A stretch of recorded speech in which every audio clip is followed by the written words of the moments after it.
ओम शांति। श्रीमद् भगवद गीता, दूसरा अध्याय। संजय उवाच।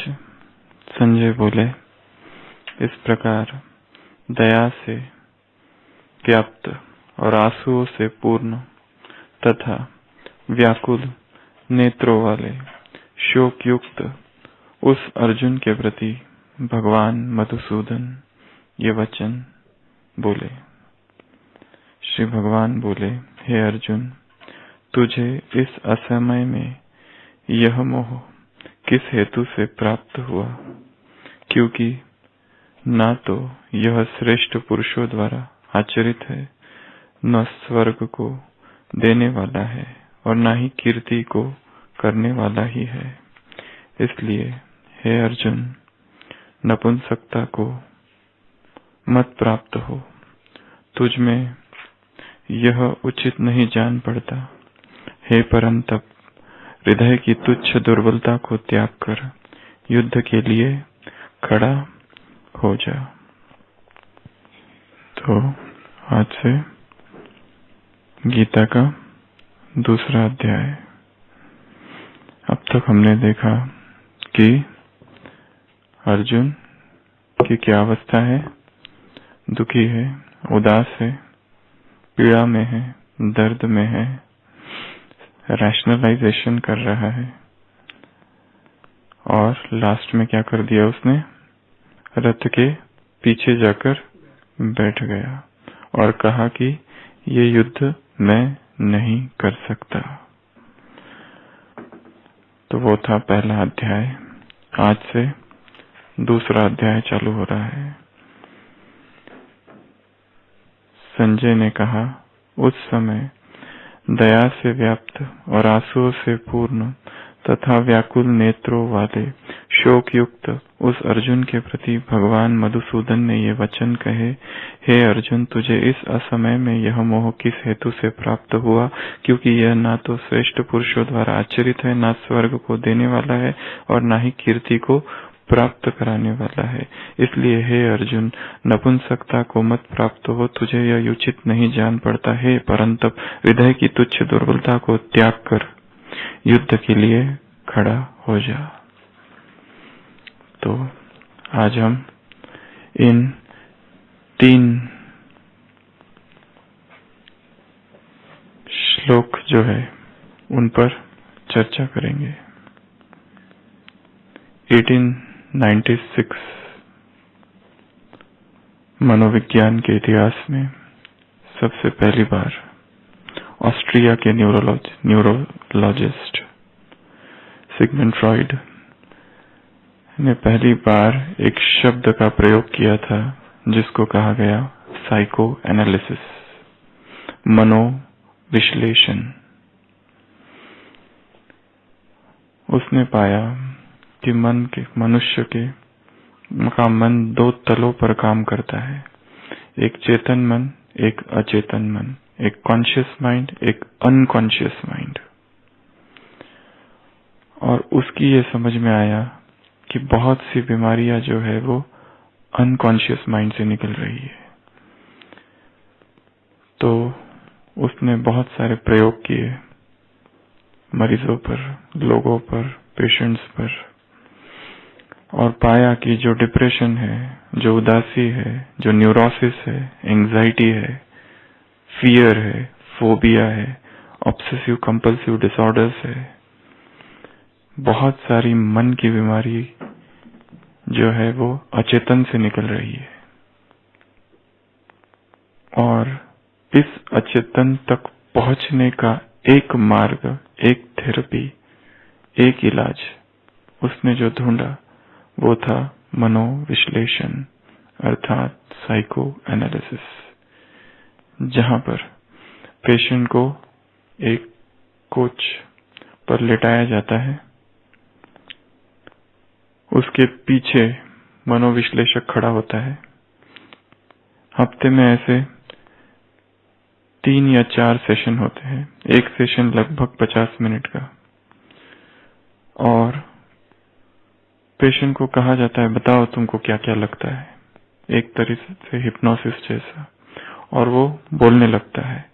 उसको एक दूसरा व्यक्ति है, सेकंड पर्सन, वो फर्स्ट पर्सन सेकंड पर्सन के विषय में उसकी क्या फीलिंग्स है, नफरत है, घृणा है, प्रेम है, इन्फैचुएशन है, क्या है, मोह है, वो सब कुछ बोलने को कहा जाता है।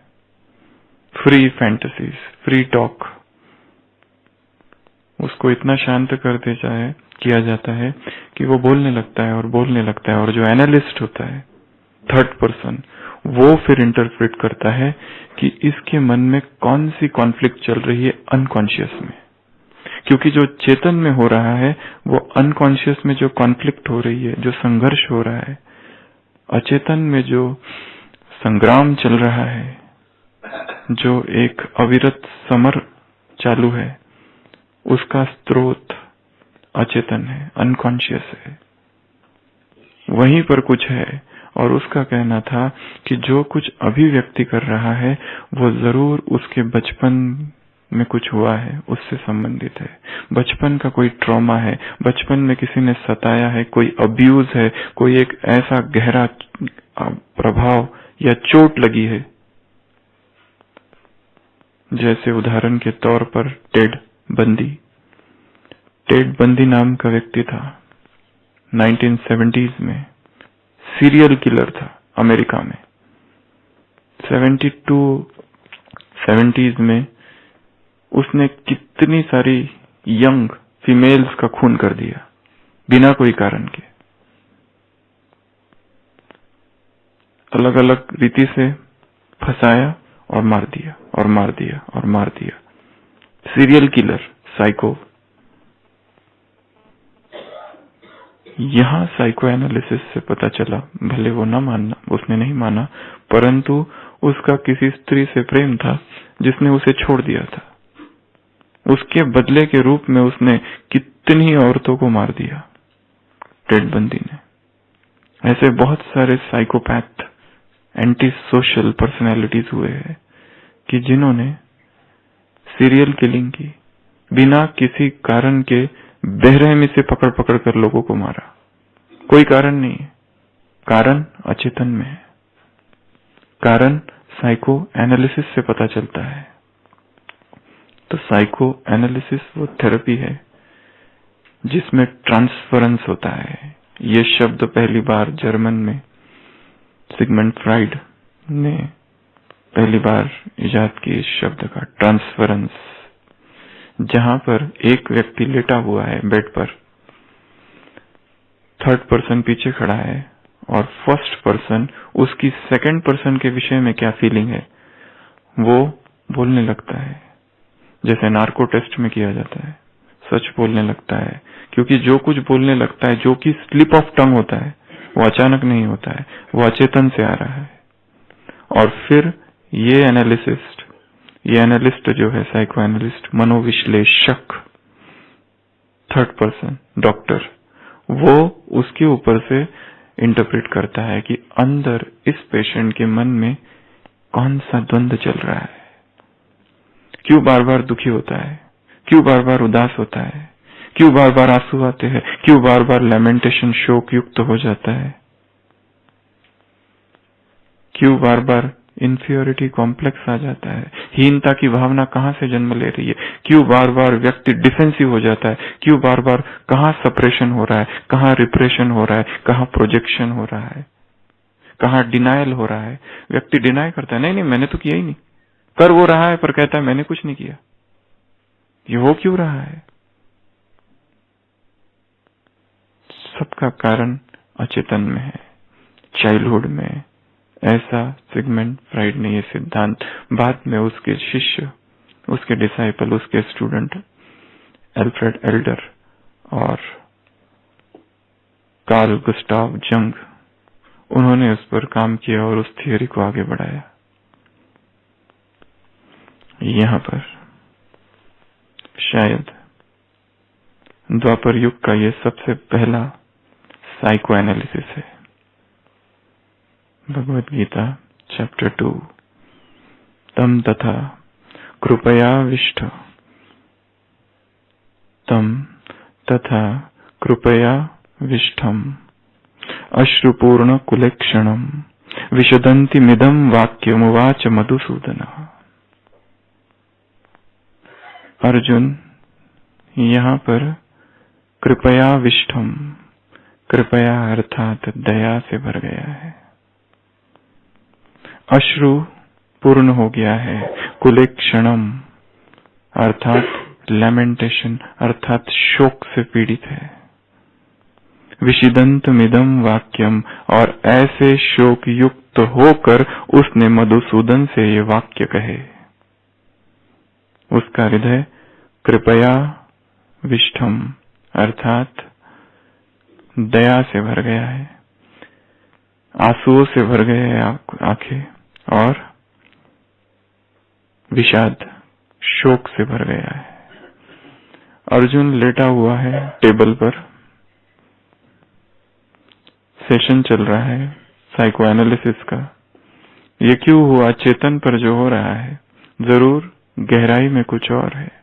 अब तक अर्जुन ने बहुत सारी बातें कही है, अब तक कहा है मैं कैसे मारूं, इससे तो अच्छा है मैं मर जाऊं। अब तक सैडिस्ट था, सैडिस्ट अर्थात जो दूसरों को मारने में सुखी होता है।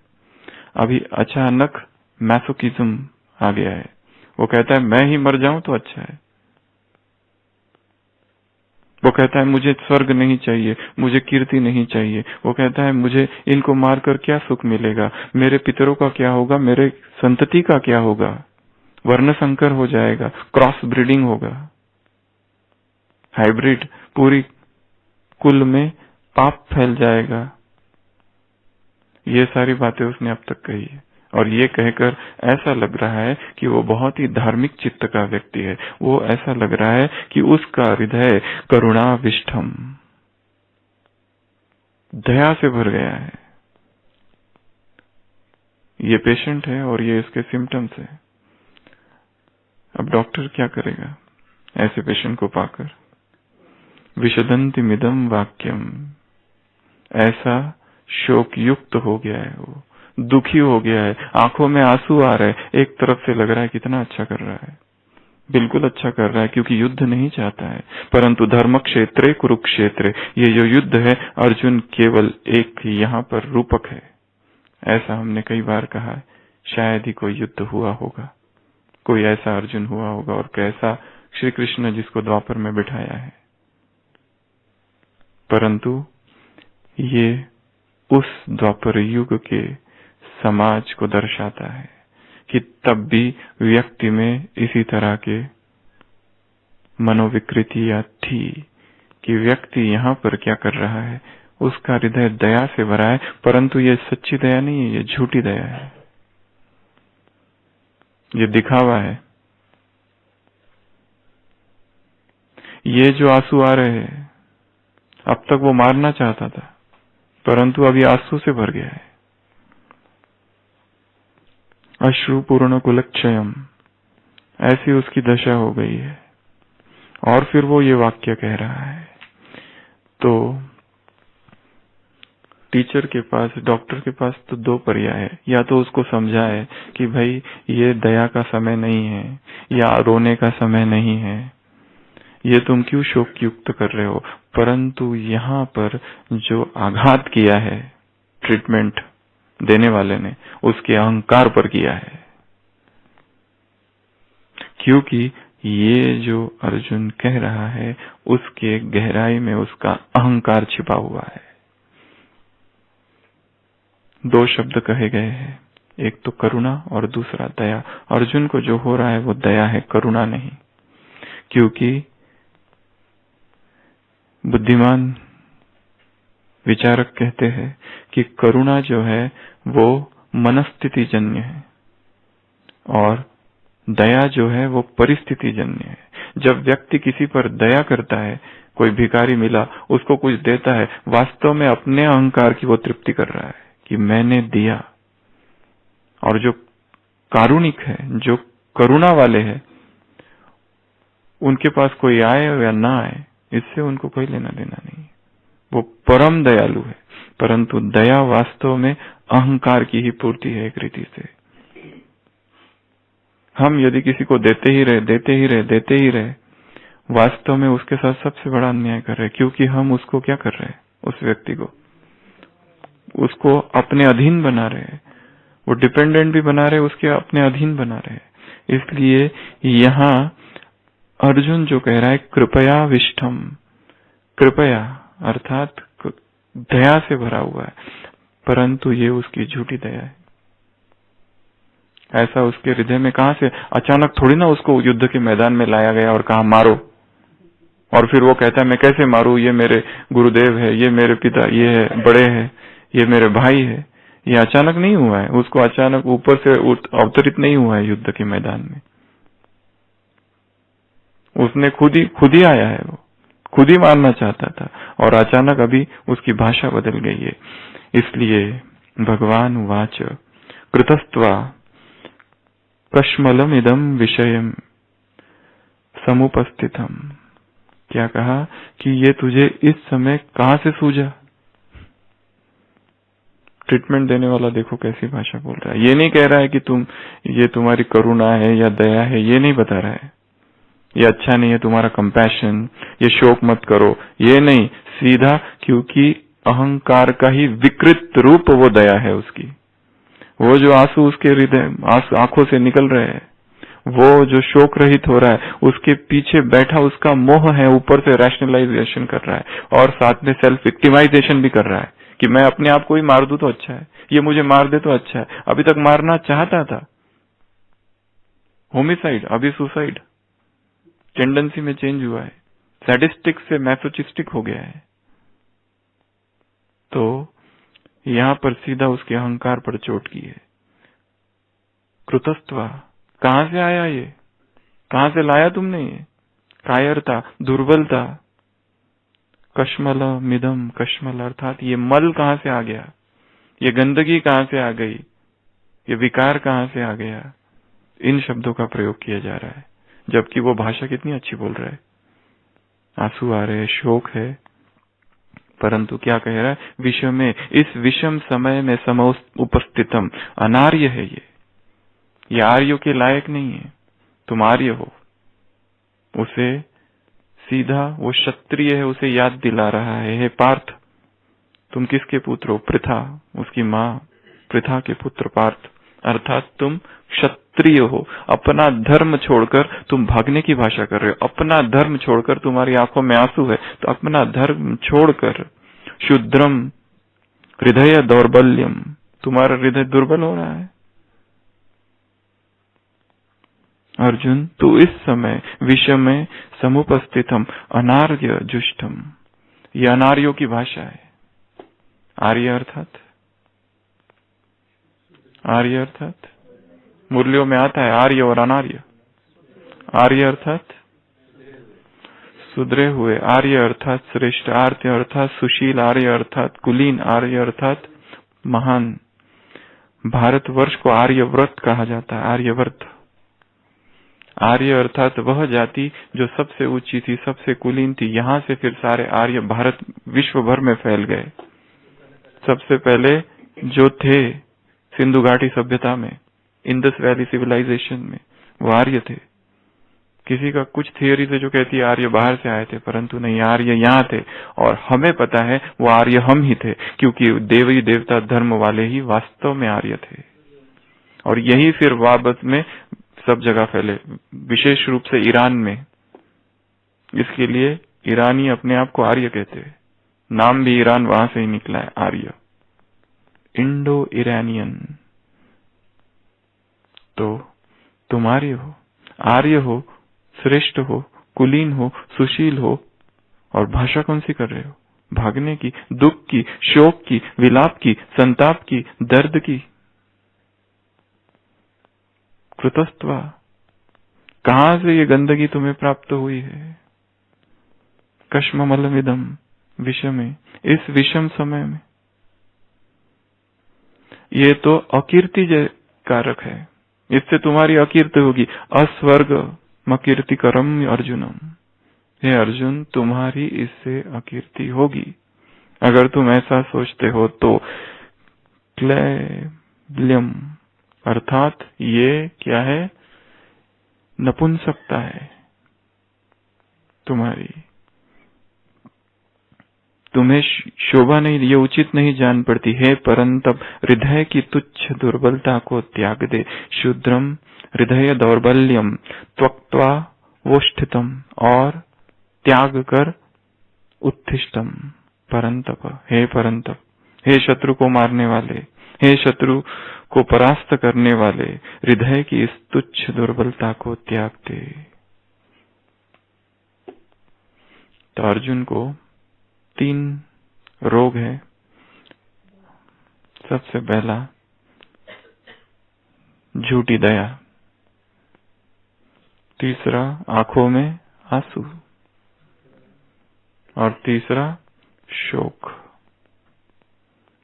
और उसके उत्तर में क्या कहा गया कि तुम अनार्य हो। ये तुम्हारी हृदय की दुर्बलता है और ये नपुंसकता है, इम्पोटेंसी, स्पिरिचुअल इम्पोटेंसी। ये उत्तर दिए गए।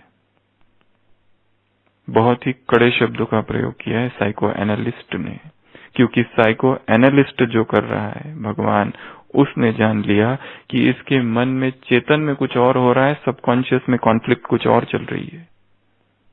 उसको ताड़ लिया और उसके आधार से, क्योंकि बीमारी का स्रोत अहंकार था, उसके अहंकार को चोट हो रही है कहीं ना कहीं बहुत गहरे में, और वो बाहर से ऐसा दिखा रहा है, रैशनलाइज कर रहा है, मोह है अहंकार से भी गहरे में कहीं ना कहीं। तो 3 बीमारियां यहां पर है।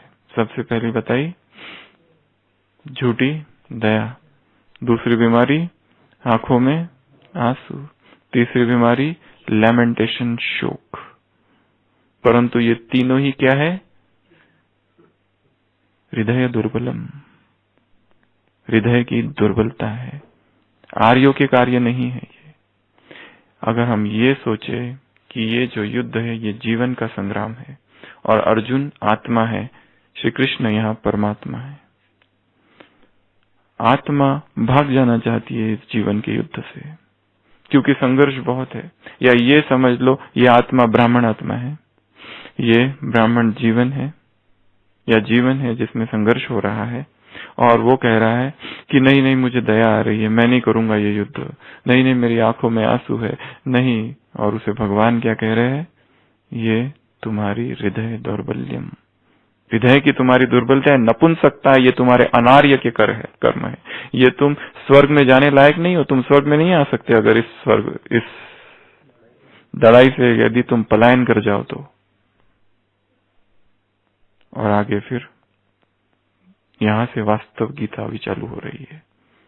ये पहले 3 श्लोक, पहला श्लोक अर्जुन, और फिर भगवान बोल रहे हैं, और फिर अर्जुन थोड़ा बोलता है, और फिर वास्तव में सारा कुछ यहां से अब चालू होगा। तो प्रश्न है,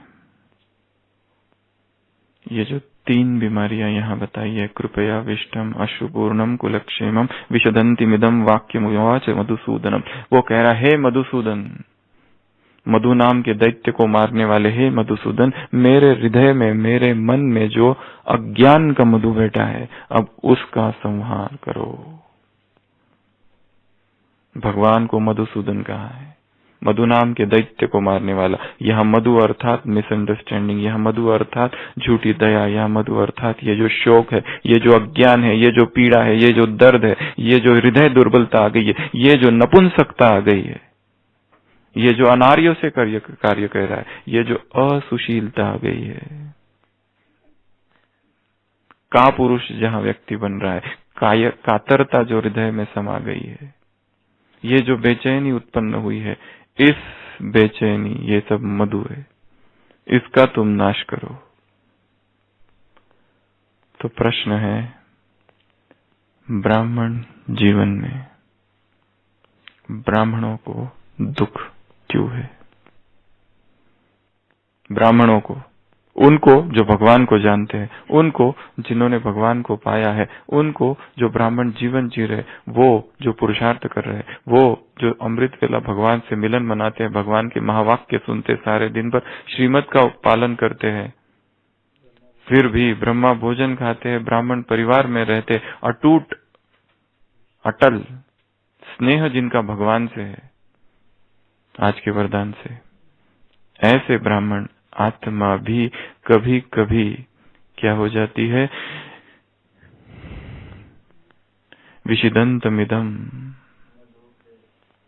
ऐसा मधु उनको घेर लेता है, पकड़ लेता है। घोर अंधकार, अभी भी कहा था बाबा ने, खुद सुस्त हो जाते, माया खुद और सुस्त बना देती है।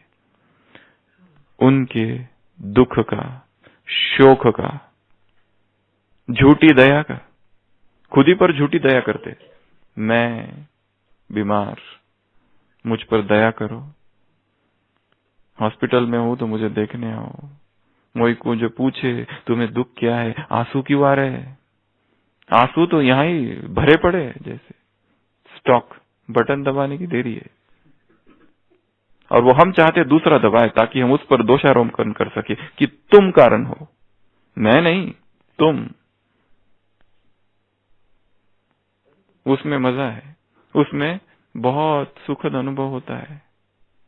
अर्जुन कहना चाहता है, अंदर से तो भयभीत है, परंतु कहना चाहता है कि नहीं, मैं तो बातें तो आर्य जैसी कर रहा हूं, मैं नहीं चाहता, इनको क्यों मारूं मैं, ये मेरे भाई है, इनको मार के मुझे सुख मिलेगा, इनको मार के मैं राज्य प्राप्त करूं, मुझे नहीं चाहिए राज्य, उससे तो मैं जाकर सन्यासी बन जाता हूं। ये भाषा झूठी है, आडंबर है, ढोंग है।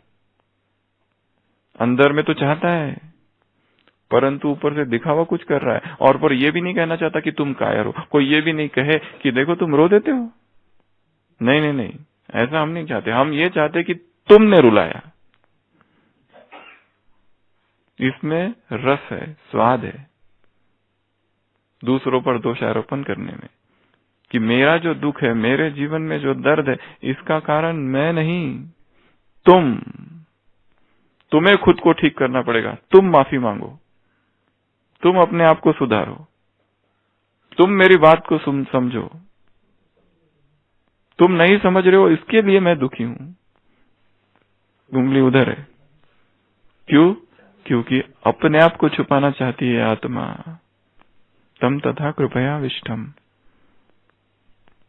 दया हो रही है, ऊपर से तो ठीक लग रहा है, परंतु खुद ही के प्रति दया, सेल्फ विक्टिमाइजेशन हो रहा है यहाँ।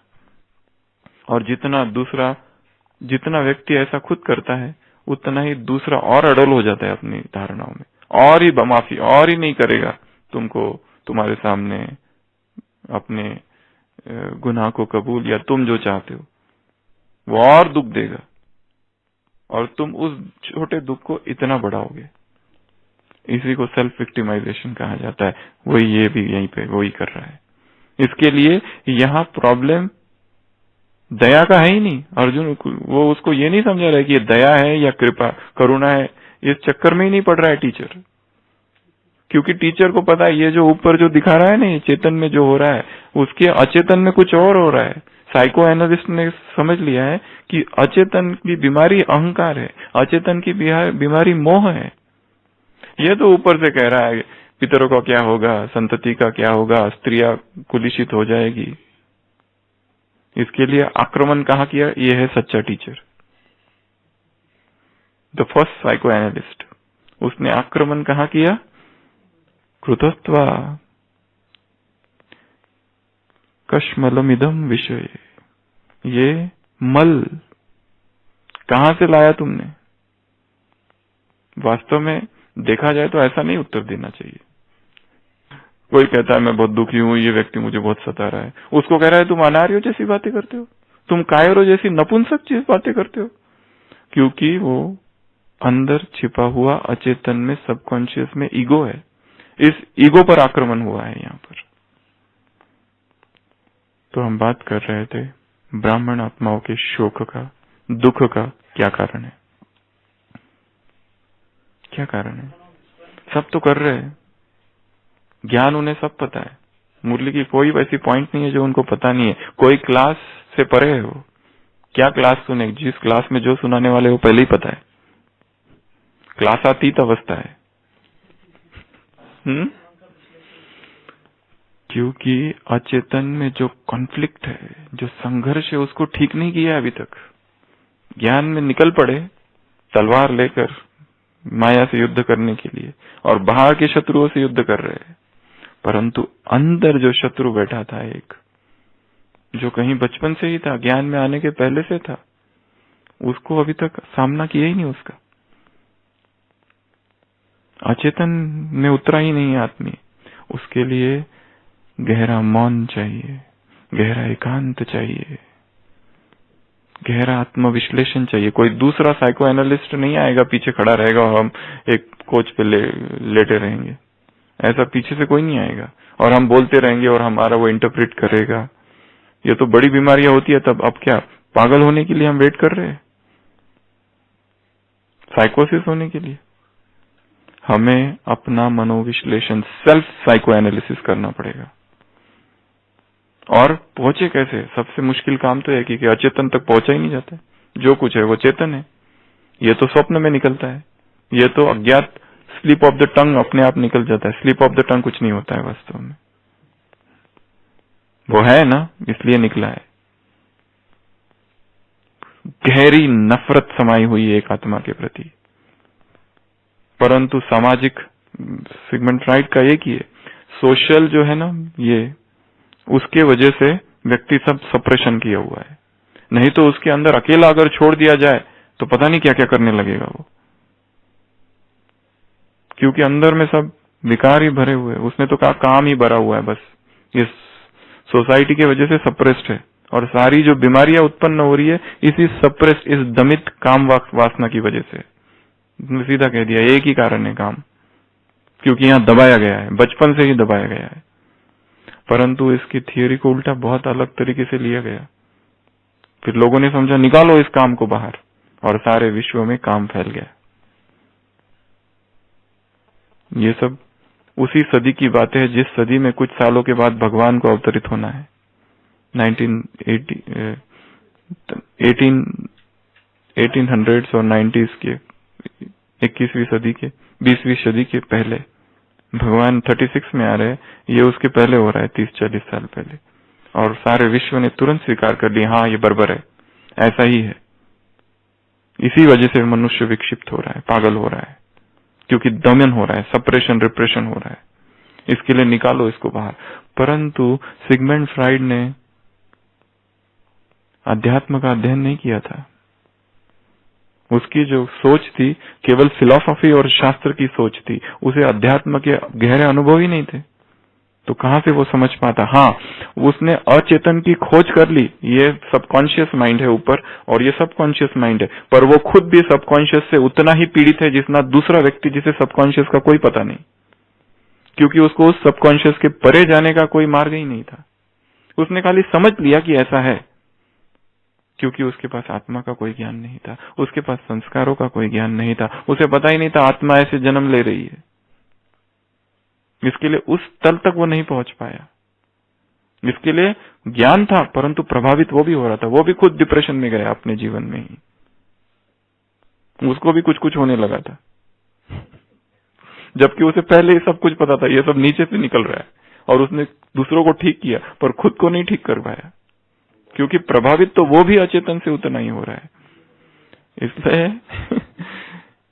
ब्राह्मणों के शोक का एक कारण सप्रेस्ड इमोशंस, सप्रेस्ड वाइसेस, दमित भावनाएं, दमित विकार, सप्रेस्ड डिजायर्स, दमित इच्छाएं। कॉलेज में थे, नौकरी कर रहे थे, जॉब मिल रही थी बहुत अच्छी, जॉब छोड़ दी, ब्रह्मा कुमार बन गए। 10 साल हो गए, 15 साल हो गए, 20 साल हो गए, अब देख रहे हैं कि हमारे पास पैसे नहीं है। कितना अच्छा होता वो कर लिया होता तो, कितना अच्छा होता अगर थोड़े ज्यादा पैसे होते तो, कितना अच्छा होता वो डिग्री वापस से मिल जाए। यहाँ देख रहे ये नए नए आ रहे और आगे जा रहे, हमारे बॉस बन रहे। ये सूक्ष्म कारण है, दमित इच्छा है, दमन हुआ इच्छाओं का, दमित बदले की भावना, दमित self victimisation, suppressed inferiority complex, suppressed superiority complex. हम हमेशा ही स्वयं को आगे करना चाहते थे, पर यहां आके एकदम पता चला निरंकारी बनना है। एकदम वो अहंकार तो एकदम चकनाचूर हो गया और एकदम अंदर से दब गया, और वहां से बीच बीच में धक्के देते रहता है, कहीं अवसर मिल जाए अपने आप को महान बनाने का। पर बता नहीं सकते, यहां कहेंगे तो देखो कितना अहंकार है, क्योंकि हम योगी में भी आगे जाना चाहते। बड़ी दुविधा में फंस गई है आत्मा, क्योंकि बचपन से स्वभाव अहंकार का था, और यहाँ आते ही पहला चैप्टर पढ़ाया गया निरंकारी बनो, ब्रह्मा बाप समान बनो। सप्रेस्ड हो गया अहंकार, गया नहीं है, दिशा नहीं बदली है, सप्रेशन। ये शोक का कारण है, आंसुओं का कारण। क्यों आंसू निकल जाते हैं? और इच्छाएं अपूर्ण हुई है, चाहते थे कुछ और आगे चले जाए, परंतु देख रहे दूसरे आगे जा रहे, हम तो गए नहीं। ऐसा सोच ले तो बहुत अच्छा, पर ये सोच ही नहीं आ रहा है ना। बाहर से तो दिखाता है हर व्यक्ति, ऐसा ऊपर से कोई नहीं दिखाता कि मैं दुखी हूँ। पहले मान तो ले कि मैं दुखी हूँ, तो फिर सुख का मार्ग स्वतः ही निकलेगा। पहले मान तो ले, मैं ये आदत, मेरी आदत हो गई, आज बोला ऐसी आदतों को, गंदी आदतों को छोड़ दो।